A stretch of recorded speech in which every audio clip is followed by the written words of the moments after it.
look as pretty as possible. Or at least interested and happy to be here. There's actually 10 of us here. Should we get extra points for that? Yeah, I agree. Added pressure. Like 1, 2. Good.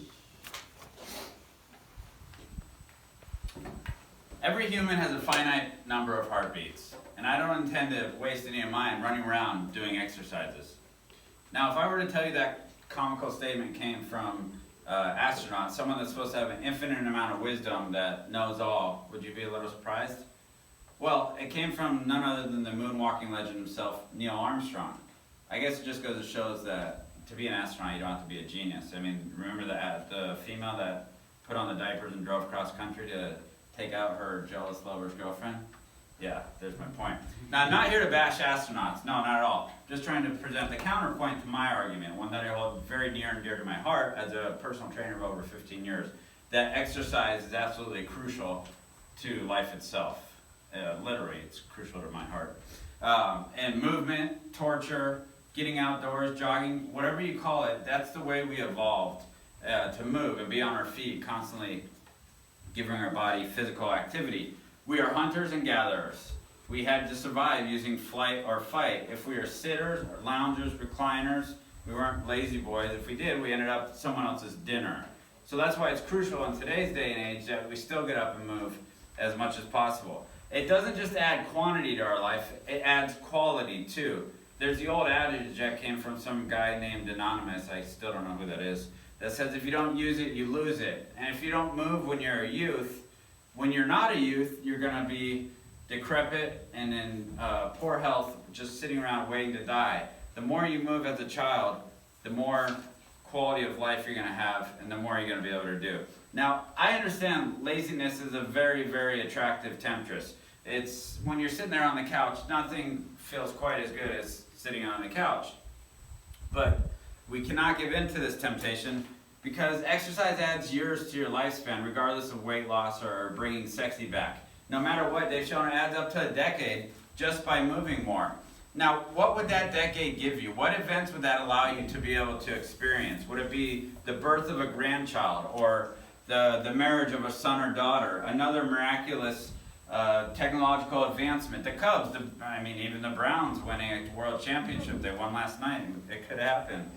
So, prehistoric man had stress to deal with. If he got his head bitten off by a saber-toothed tiger, that was stressful. Or if him and his buddies went out to hunt down a woolly mammoth and they came home empty-handed and had to tell his family they were going to starve another week, that was pretty stressful, especially the starving wife. So their physiology gave us things like adrenaline and dopamine, anandamide, and endorphins to deal with physical activity. And that's the same reason movement today makes us feel good and makes you have this unexplainable feeling of energy and clearer thinking. It's to deal with stress. Now, in today's day and age, there's too much calories available, too little movement, and that's confused our bodies. Our DNA was not formed dealing with all this laziness and overabundance of food, and that's why we have so many chronic diseases: diabetes, cancer, heart disease, dementia, Alzheimer's. They're all a result of our bodies not being able to deal with today's society and the way we live. So you have to move more. And if that's not reason enough, you must move because you can. Think about the child born with cerebral palsy. He can't even push his own wheelchair around. That has to rely on his parents. The soldier coming back from active duty as a paraplegic or worse, a quadriplegic. Or the teenage child bound to a hospital bed dying. What do you think they would give up to have one more day, one more opportunity to get up and use our bodies and use their bodies the way it was meant? I think it's an absolute travesty. So many people give up this opportunity, give in to laziness, and they give in to the excuse that they don't have enough time, when there are so many who don't even have the option.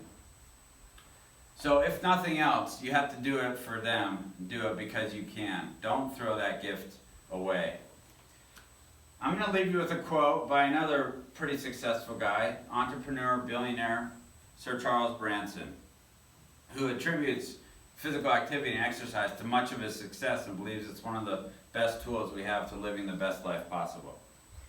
He said, "I seriously doubt I would have been as successful in my career if I had not placed the importance on health and physical activity. I don't think I would have been as happy in my everyday life either.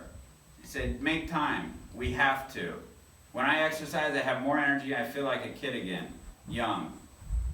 Now, I know Sir Richard Branson had never walked on the moon like Neil Armstrong has, but he does own a few space shuttles, so he's still got a shot. Yeah. Right. Good thing you're thinking. And another pan around, make sure everyone is in shot. Thanks.